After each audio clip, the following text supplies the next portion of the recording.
0.3, 0.6, 1.3, 2.6 두 배로 커지는 그림입니다. 이게 무엇을 뜻하냐면은 안녕하세요. 예수병원 유방갑상선외과 박영삼 교수입니다. 막 혹이 만져지고 아프고 튀어나오고 할 것 같은데 전혀 그런 증상 없이 우연히 검사하다가 발견되는 경우가 많습니다. 통증이 없는 몽우리가 만져지기도 돼 있고요. 좀 진행하게 되면은 유두에서 피가 난다든지 유두 함몰이 있다든지 피부 색깔에 변형이 있다든지 하는 모습을 보일 수가 있습니다.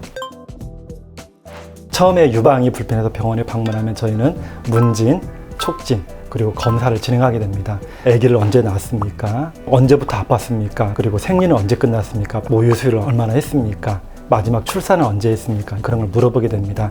촉진으로 해서 혹이 있는지 없는지 여부를 확인하게 되고요. 그 다음에 중요한 건 영상학적 검사입니다. 유방 촬영술이 있고 유방 초음파를 진행하게 됩니다. 유방 촬영술은 유방을 눌러서 찍는 사진인데 그러나 우리나라 사람들은 치밀 유방이 많기 때문에 눌러 찍는 사진, 젊은 여성들한테 발견하기 힘든 경우가 있습니다. 이런 경우에는 초음파를 진행함으로써 혹 여부를 보게 됩니다. 유방 자체 안에 지방하고 섬유 조직이 있는데 섬유 조직이 많은 것을 치밀 유방이라고 하고 있습니다. 치밀 유방은 눌러 찍는 유방 촬영술을 했을 때는 혹이 있는지 없는지 전혀 구분이 안 되기 때문에 눌러 찍을 때마다 아픈데 꼭 찍어야 되느냐라고 얘기를 하는데 그래도 저희 전문가들은 혹은 발견되지 못할 수 있지만은 미세석혈을 발견할 수 있기 때문에 유방 눌러 찍는 사진을 권해주고 있습니다. 가시나무는 좀만 해도 가시나무고 커도 가시나무고 사과나무는 좀만 해도 사과나무고 커도 사과나무이기 때문에 암이 아닌 놈은 처음부터 암이 아니고 암일 놈은 처음부터 암이기 때문에 걱정하실 필요 없습니다 라고 설명을 하고 있습니다.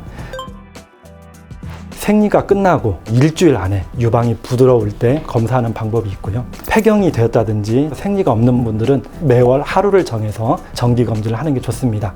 자가검진을 하는 방법은 처음에 거울을 보면서 검진을 하는 방법이 있겠고요. 두 번째로는 손가락 3개 팁으로 부드럽게 만져가면서 혹시 몽우리가 만져지는지, 세 번째는 누워서 유방의 모양의 변형이 있다든지 불규칙한 것이 있는지를 확인하면 되겠습니다. 수술, 항암, 방사선 치료가 있고요. 한 60%, 70% 정도가 여성 호르몬 수용체를 가지고 있기 때문에 호르몬을 억제하는 내분비 치료가 필요하게 됩니다. 또한 암덩어리에 들어있는 특수 유전자, 그 유전자가 많이 과발현되어 있는 사람은 표적 치료를 진행할 수 있습니다. 유전적인 요인도 있을 수 있겠구나. 그리고 여성 호르몬과 연관이 많이 있습니다. 또한 술을 먹는다든지 살이 떴다든지 한쪽에 유방암을 걸렸다든지 하면은 리스크 팩터, 위험 요인으로 보면 될 것 같습니다.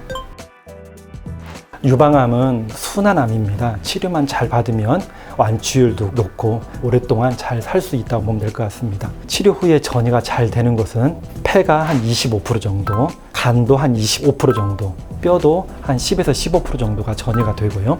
뇌도 한 10% 정도 전이가 되고 있습니다. 우리나라는 서구와 좀 다른 것 중에 하나가 40대, 50대 연령이 피크를 이루고 있습니다. 10년 전, 15년 전에 비해서 유방암 진단도 많이 하고 있지만 전반적으로 유방암이 급속도로 증가되고 있는 상황입니다.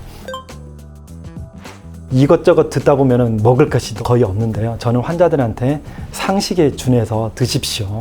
몸에 좋은 거, 채소류, 과일, 등푸른 생선 종류를 많이 먹으라고 돼 있고 기름기 좀 적게 드시고 술 적게 먹고 운동 열심히 하시라라고 얘기 드리고 있습니다. 네, 남성도 유방암에 걸립니다. 여성 유방암의 1% 정도를 차지한다고 되어 있는데요. 실제로는 여성 1000명당 한 4명 정도 발생하는 것 같습니다. 네, 맞습니다. 나이가 젊을수록 유방암 자체도 젊기 때문에 더 암 전이가 빠릅니다. 이건 세모로 하겠습니다. 유방암 수술 후에 항호르몬 치료를 하지 않으면 모유 수유가 가능하지만 항호르몬 치료를 하게 된다면 좀 고민이 필요합니다. 네, 맞습니다. 하지만 그 위험도는 많이 높지가 않습니다. 갱년 증세가 너무 심한 경우에는 6개월이나 1년 간격으로 유방 검사를 해가면서 호르몬제를 복용하는 것은 괜찮습니다. 0.3, 0.6, 1.3, 2.6 두 배로 커지는 그림입니다. 이게 무엇을 뜻하냐면은 우연히 유방을 만지다 보니까 딱 발견했을 때 표준 크기가 2.6cm입니다.